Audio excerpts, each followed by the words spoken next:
Hi friends, இப்போ நம்ம சிந்து பைரவி பார்க்க போகிறோம். சிந்து பைரவியில் நம்ம பைரவி ஒரு பக்கம் அவங்க தண்ணியில் நின்று குளிச்சிட்டு இருக்க, தொட்டிக்குள்ளே இறங்கி 2 பேரும் மீன் தவளை மாதிரி உட்காந்து, மீன் தவளையாக புதுசாக இருக்குல்ல கேள்விப்பட, மீனும் தவளையும் சேர்ந்துச்சின்னு வச்சுக்கோங்க.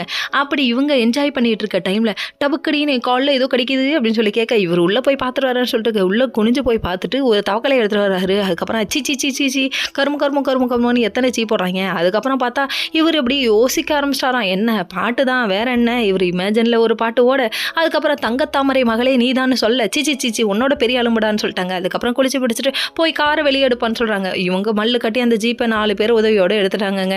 அதுக்கப்புறம் நீ ட்ரெஸ் சேஞ்ச் பண்ணிட்டு வான்னு சொல்லி கேட்க, அதுக்கப்புறம் நான் எங்கம்மா பண்ணுறது அப்படின்னு சொல்லி கேட்க, வரும் இதுக்கு என்ன கேரம் வேணா கொண்டு வந்து இங்கே நிப்பாட்ட முடியும், சரி விடுங்கப்பா, இப்போதைக்கு நான் உனக்கு கட்டி விட்றேன் ஐடியான்னு சொல்லிட்டு இவர் வேஸ்ட்டு இவர் கட்டி விட்டுட்டு அதுக்கப்புறம் போய் நின்றுட்டாருங்க. இவங்களும் ட்ரெஸ் சேஞ்ச் பண்ணிட்டு வரேன்னு இங்கே கிளம்பிட்டாங்க. இங்கே இந்த கூத்து நடந்தாலும் அங்கே ஒரு கூத்து நடக்குது. என்னன்னு பார்க்குறீங்களா?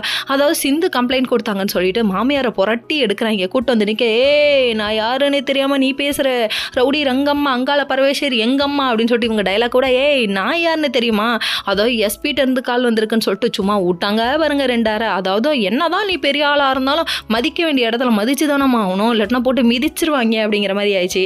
அதுக்கப்புறம் விட்டு அறைய பார்க்கணுமே, ஆச்சு இந்த காதில் அடிச்சா அந்த பக்கத்து வந்து விழுவும் போல் அந்த மாதிரி ஆயிடுச்சு. அதுக்கப்புறம் அன்னபூர்ணி வந்து என்ன பிரச்சனைனாலும் என்கிட்ட சொல்ல வேண்டியது என்ன, நீ ஏமா போலீஸில் கம்ப்ளைண்ட் கொடுத்தேன்னு சொல்லிட்டு எல்லாருமே கோச்சுக்கிறாங்க சிந்து மேலே. கடைசியில் பைரவி தான் கம்ப்ளைண்ட் கொடுத்தாங்க.